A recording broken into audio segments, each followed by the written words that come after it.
सीमा सब्जी लेने बाहर गई होती है, तभी उसकी नज़र सड़क पर जा रही मिनी स्कर्ट पहने उस लड़की पर पड़ती है जिसकी पूरी टांगे दिखाई दे रही थी।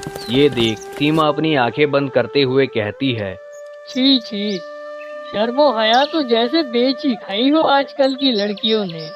कैसे कैसे कपड़े पहन कर घूमती हैं।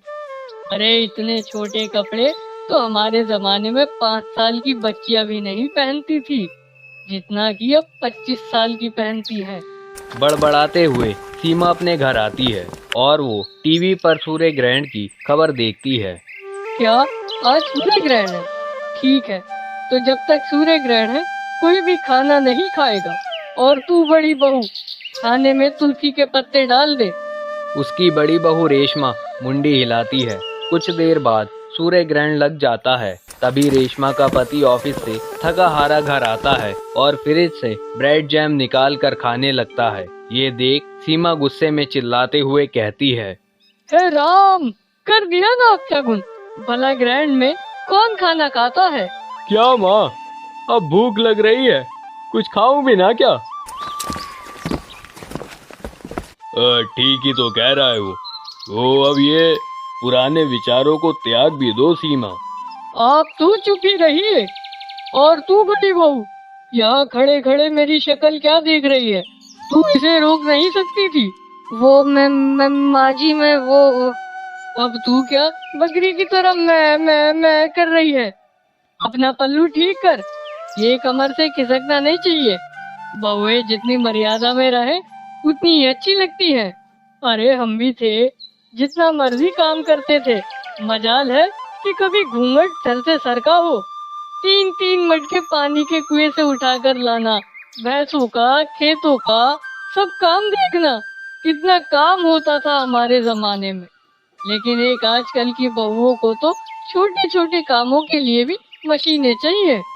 ये है सीमा देवी, जिसे मॉडर्न कपड़ों वाली लड़कियां बिल्कुल भी पसंद नहीं। सीमा के 2 बेटे थे। बड़े बेटे की शादी हो चुकी थी।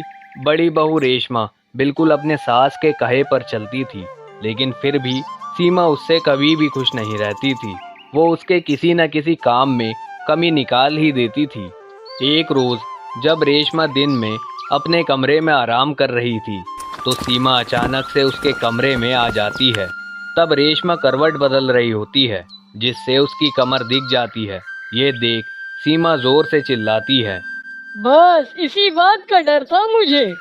अरे सारी शर्मो हया बेच खाई है क्या? माँ जी आप, लेकिन हुआ क्या है? क्या होना है? करवट लेते वक्त तेरी कमर दिखी कैसे? आज के बाद अगर ऐसा हुआ ना तो अच्छा नहीं होगा बहू। और इसी तरह बंदिशों में रेशमा ने अपनी शादी का पूरा 1 साल काट दिया। और उसकी पहली एनिवर्सरी पर उसका देवर रकुल दिल्ली से कानपुर आया। भाभी, मुझे ना आप सबको कुछ बताना था। मुझे लगा इससे अच्छा दिन भला क्या ही होगा। वो मेरे ऑफिस में ना मेरे साथ शिवानी काम करती है, अच्छे परिवार से है, अच्छा कमाती भी है, और मैं उससे शादी करना चाहता हूँ। मतलब लव मैरिज? हाँ माँ, लव मैरिज। क्यों, कोई प्रॉब्लम है? अरे नहीं नहीं, मुझे क्या भला दिक्कत होगी। तुझे पसंद है लड़की तो फिर हमें भी पसंद है। ये सीमा के सिंतान भी समझ नहीं आता। जो डरता है उसे और डराती है, और जो सुनता ही नहीं उसकी बात झट से मान जाती है। चुप करिए आप। अब उस शहरी लड़की के पीछे अपने बेटे को तो नहीं खो सकती। कहीं उसके लिए सब छोड़कर चला गया तो इसीलिए तो चुपचाप हूँ। इस शादी के लिए हाँ कर दी। एक बार घर आ गई तो फिर रेशमा और उसमें कोई फर्क नहीं कर पाएंगे। सीमा अपने छोटे बेटे की शादी के लिए मान जाती है। वो 1 महीने के बाद दोनों की शादी करवा देते हैं और रकुल शिवानी को लेकर अपने घर पहुंचता है। फिर शिवानी स्कर्ट और टॉप पहनकर गाड़ी से बाहर निकलती है। शिवानी को इस रूप में देखकर सभी लोग हैरान रह जाते हैं। रकुल बेटा, ये सब?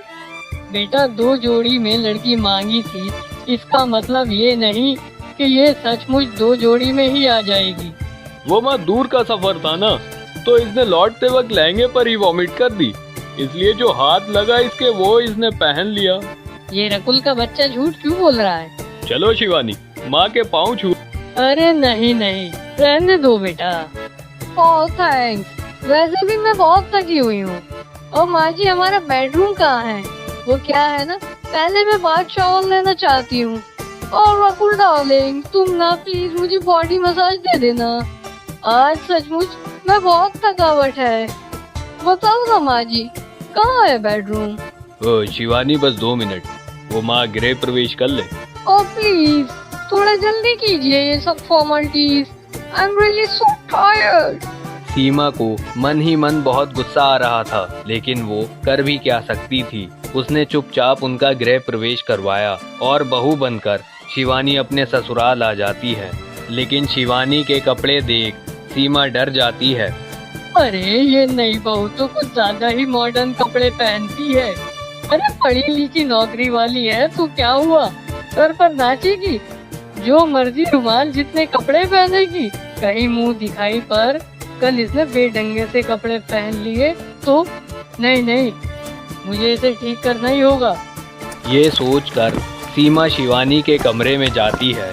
अरे नई बहू, जरा दिखा तो कल मुंह दिखाई में क्या पहनने वाली है। ये वाली साड़ी कैसी है माँ जी? वैसे तो अच्छी है बेटा, लेकिन शादी के बाद ना जरा खिलते हुए रंग पहनने चाहिए, वो ज्यादा अच्छे लगते हैं। अरे माँ जी, ठीक तो है, जो भी है तू ये नहीं पहनेगी। चल तू मुझे अपनी साड़ियाँ दिखा, मैं बताती हूँ तुझे कौन सी पहननी है। शिवानी सीमा को अपनी सभी साड़ियाँ दिखाती है, जिसमें से लाल रंग की साड़ी देख सीमा कहती है, हाँ ये वाली, ये अच्छी रहेगी, इसे ही पहनना तू। जी माँ जी। शादी के बाद सास का ऐसा बदलता रवैया देख शिवानी हैरान थी। सीमा ने शिवानी की साड़ियाँ तो देख ली, फिर जब शिवानी साड़ी पहनकर आती है तो ये देख सीमा उसकी साड़ी अच्छे से बांधती है। शिवानी जब साड़ी पहनकर बाहर आती है तो ये देख मोहल्ले की औरतें बात करने लगती हैं। मान गए सीमा तुझे, मुझे तो लगा था ये मुंह दिखाई में भी मिनी स्कर्ट पहन कर आएगी, लेकिन तूने तो इसे एक ही दिन में साड़ी पहनना सिखा दिया। अरे मेरा भी नाम सीमा है, सीमा, समझी? और तू शिवानी बहू, अब इन सबके पाँव छूकर आशीर्वाद लो। शिवानी सबके पाँव छूकर आशीर्वाद लेती है, लेकिन शिवानी ये नहीं जानती थी कि उसकी सास किस खेत की मूली है। एक बार जो उसने साड़ी पहन ली तो फिर वेस्टर्न कपड़ों का नंबर तो कभी आने वाला है ही नहीं। एक हफ्ते बाद रकुल शिवानी के साथ हनीमून ट्रिप प्लान करता है। सच में शिवानी, बहुत मजा आएगा, कश्मीर सच में बहुत खूबसूरत है। अच्छा अब तुम अपनी पैकिंग कर लो। शिवानी अपनी पैकिंग कर लेती है। जब ये बात सीमा को पता लगती है तो वो शिवानी के पास आती है। अच्छा, कश्मीर जाने की तैयारी चल रही है, दिखा तो जरा तूने क्या क्या रखा है वहाँ पहनने के लिए। वो क्या है ना, ध्यान रखना पड़ता है, कहीं तूने छोटे छोटे कपड़े रख लिए और तुझे सर्दी लग गई तो। वो तो मैं समझ ही गई थी कि बिना मेरे कपड़े चेक किए आप मुझे जाने कहाँ देंगी। शिवानी हनीमून के लिए चली जाती है, लेकिन वो वहाँ जाकर कुछ वेस्टर्न कपड़े खरीद लेती है और वो वेस्टर्न कपड़े पहनकर बहुत सारी फोटोज लेती है। लेकिन एक रोज उसकी सास वो फोटोज देख लेती है और वो शिवानी पर खूब गुस्सा होती है। लेकिन तभी वहाँ सीमा की सास माधवी आ जाती है और वो काफी बूढ़ी होती है। सीमा, तू जानती है आज क्या हुआ? जब मैं रेलवे स्टेशन से लौट रही थी तो साड़ी पहने एक लड़की बाइक पे बैठी थी। साड़ी बाइक में फंस गई और वो नीचे गिर गई, जिससे उसकी शरीर पर बहुत चोट आई। और वो कोई और नहीं, हमारी बड़ी बहू रेशमा है। अभी अस्पताल में भर्ती करवा के आई हूँ उसे। जमाने के साथ साथ अपनी भी सोच बदल सीमा। ये सब बातें सुन सीमा को अपनी गलती का एहसास होता है और वो कभी भी अपनी बहुओं को उनकी मर्जी के कपड़े पहनने से फिर नहीं रोकती।